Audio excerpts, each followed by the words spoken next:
What's up, gang? Todd here. It's time for our weekly vlog, Keeping It Real. It's number 4.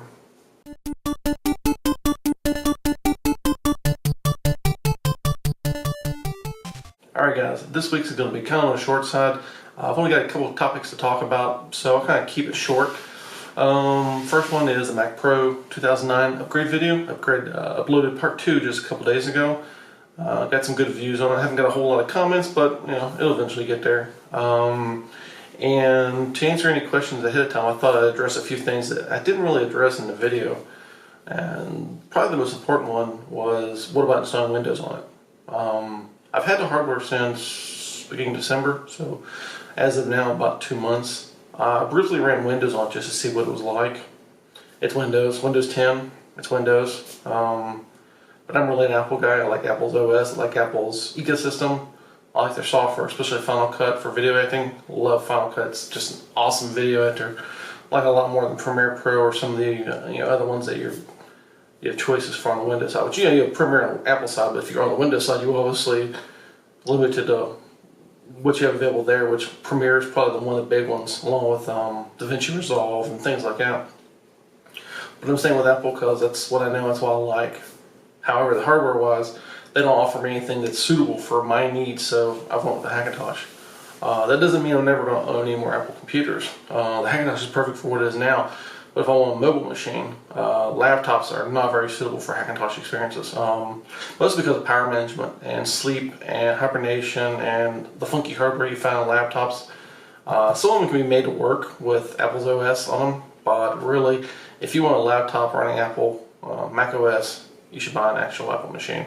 And I would actually buy a new MacBook. I sold my MacBook Air a while back because I wasn't getting a lot of use out of it. Plus, to be honest, 4K video on a 1.6 gigahertz Core 2 Duo MacBook Air, not a very good experience. Even if you do proxy media, but you pretty much had to do proxy media or lower res media to make it suitable for editing. So I sold that machine off, but I would like to replace it with a brand new Retina, MacBook Pro Retina.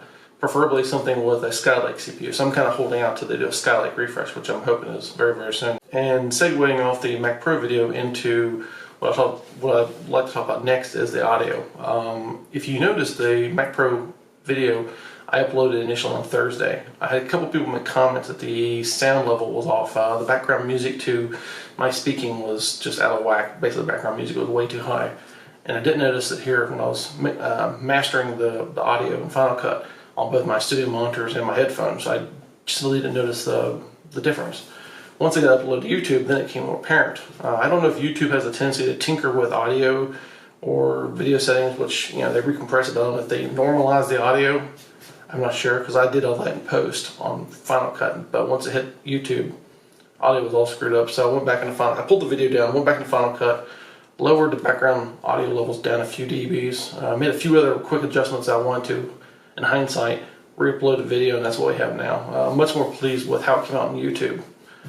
So yeah, there's that. Plus, also, I'm thinking about, which, as you know, with these vlogs, I usually just turn the camera on. I don't use the external microphones. I don't use my lavalier microphone, an external recorder, or anything like that. I'm just using the built-in microphone and the camera. And to be honest, after getting used to the way the separate audio sounds when I record it with my lav mic, it's hard to go back to using camera audio like I am right now. It just sounds tinny, sounds like you're down a hallway, even though the camera is, I can reach out and almost touch the lens. It's 3 foot away from me, 2.5 foot away from me.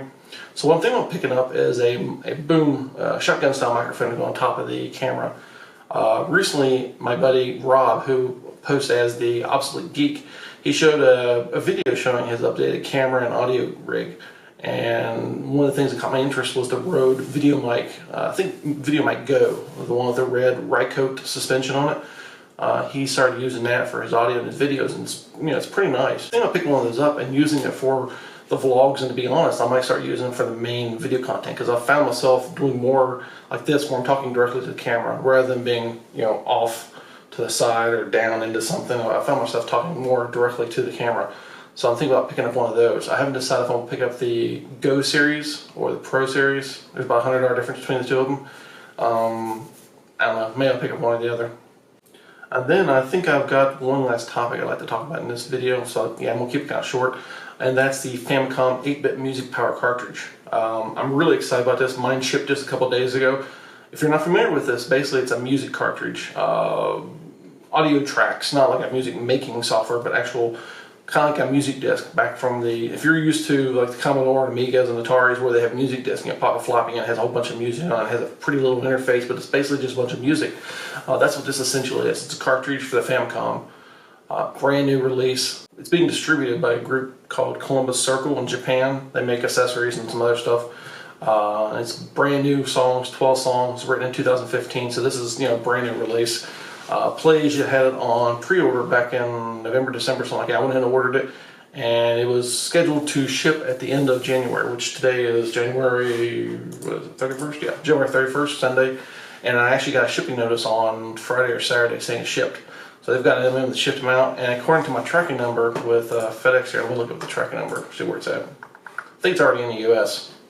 Yeah, it's already in Memphis, Tennessee, which Tennessee is, a couple hours, couple states below me, so it's like 6, 7, 8 hour drive from where I'm at. So I should expect this guy here to be the very latest. It should be here by Wednesday, maybe even possibly Monday or Tuesday.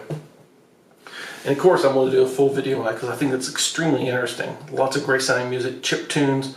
I don't believe there's going to be an NES version of this because I'm guessing this uses maybe some of the expansion audio in Famicom. I don't know for sure. Most of the information found on the 8-bit music power cartridges in Japanese, so I have absolutely no idea whether or not this thing uses the extra audio channels of the Famicom. I'm guessing if you have a modded NES that has the extra audio channels re-enabled, and if you use a converter cart, maybe it works. I don't know. But I've got an AV Famicom, so we're going to check that out. Alright guys, I think that about wraps this video. But like I mentioned earlier, this is going to be a short one, nothing too long. Hope you enjoyed the video. You know what to do. Thumbs up, hit the subscribe button. I'll see you guys in another video.